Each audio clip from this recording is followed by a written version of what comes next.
Hello, everyone. It was another strong day yet again for the overall stock market following Monday's stock market session.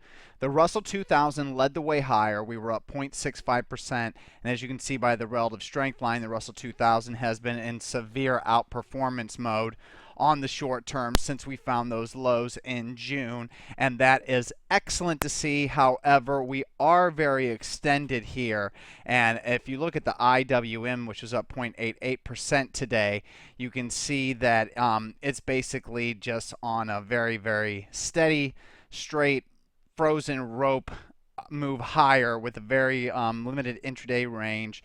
A lot of the moves happening overnight, but as you can even see in the volume in the IWM, which confirms Russell 2000, volume is extremely low here, but never short a low volume melt up. And in the NASDAQ, you can see it's even getting a little bit more ridiculous with 1, 2, 3, 4, 5, 6, 7, 8, 9, 10, 11, 12, 13 out of the past 14 sessions being higher.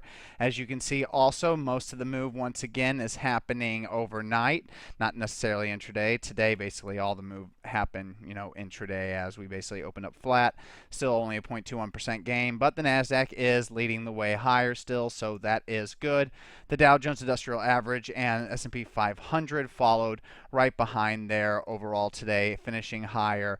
I think the S&P 500 has been up, I think, 8 straight days. That's the first time since 2004. And in 2004, if I remember right, it kept going higher for, I think after 8 straight up days, we were down for 3, but then it got choppy, but then we continued on higher. So if anything, a base building pattern here would be more than welcome by me. And despite the market hitting new highs on low volume, if there's no sellers out there, and Fed is injecting liquidity, even if there's no buyers and no sellers, that injected liquidity into the banking system is going to only find its way into the market because corporate profits are huge. Huge compared to dividend yields. So it just makes sense to invest in the market. And as I've been saying for the past couple of weeks, if you do not have a lot of capital and you have a little bit amount of money that you need to turn into big money, you need to focus on the leaders. Those have been the biotech stocks and the solar stocks. And today the solar stocks really took off with KWT TAN showing the most of it. YGE, SOL, or SOL, STP, JKS. They just had some amazing days at TSL. First Solar is a stock that retook the 50-day moving average. It's still building a right side of its base. So while you could, like I said, if you focus hard, yeah, sure, if you're focusing now only on solar stocks, sure, this move by the 50-day moving average, 5%. You get another pocket pivot point buy signal, 5%. A breakout to a new high, maybe another 10%. And if it gains on top of that, maybe another 5%. And that's how you get heavily long here if you are underperformed. REGN, as you can see, is still making a base. ALXN is still making a base.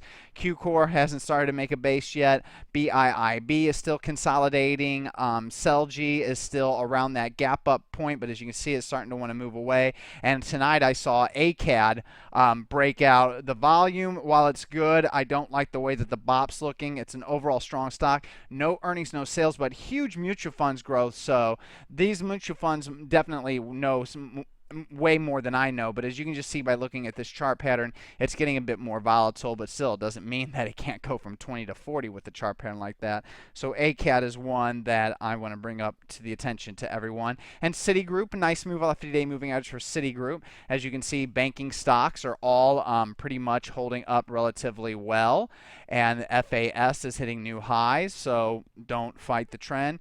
And as a big personal huge lover of pizza and somebody that loves this idea of pizza in, even though the numbers aren't there yet for PZZI, I noticed that PZZI retook the 50-day moving average today on a strong surge in volume and BOP, relative strength, money stream, and it looks like it could easily be building a right side of the base. I've noticed here 3 pocket pivot point buy moves here on 3 huge surges of accumulation that's coming after very low volume, tight price action.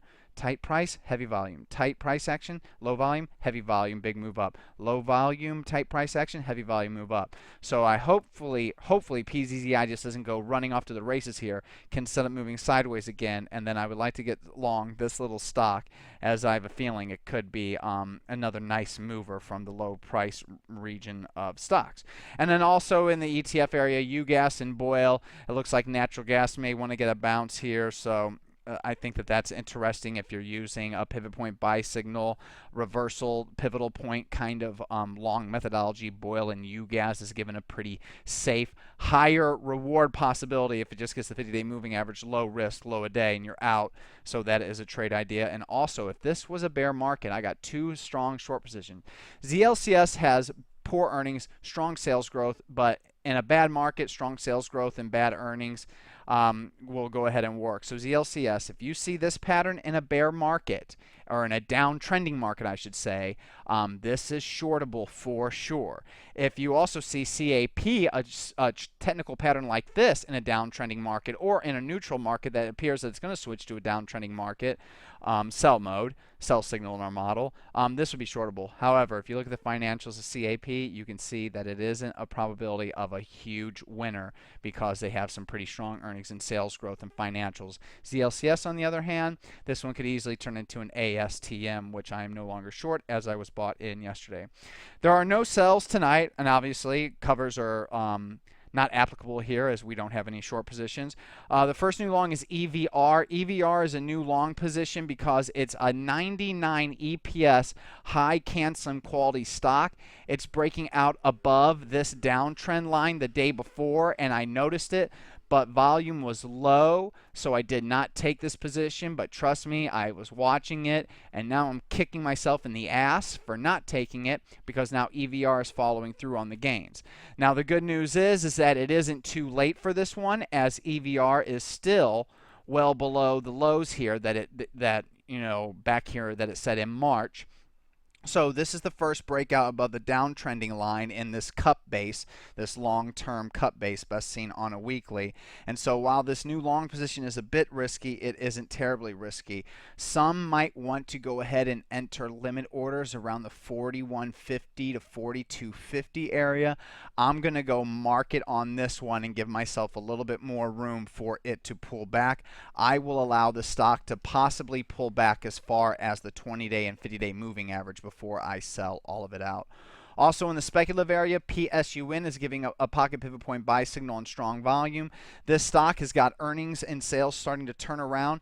Mutual fund growth is starting to pick back up. But what's most interesting to me is that while there's solid accumulation on the way up, it's literally had two gap ups on huge volume, and while it hasn't been smooth following the first gap up, the second gap up has been much more smooth and appears PSUN could be a runner. So I have a high quality long that's going to be 2% and 2%, and then we have a speculative long that's going to be 2% only in the risk account, none in the non-risk account. EVR though, what you could do is you could put 1% of your account capital into a market order and put the other 1% into a limit order around the 42 area, and then it's up to you. Either it's good till cancel, or it's it fills and it cancels at the end of the day if you don't get filled. Either way, it's fine to me.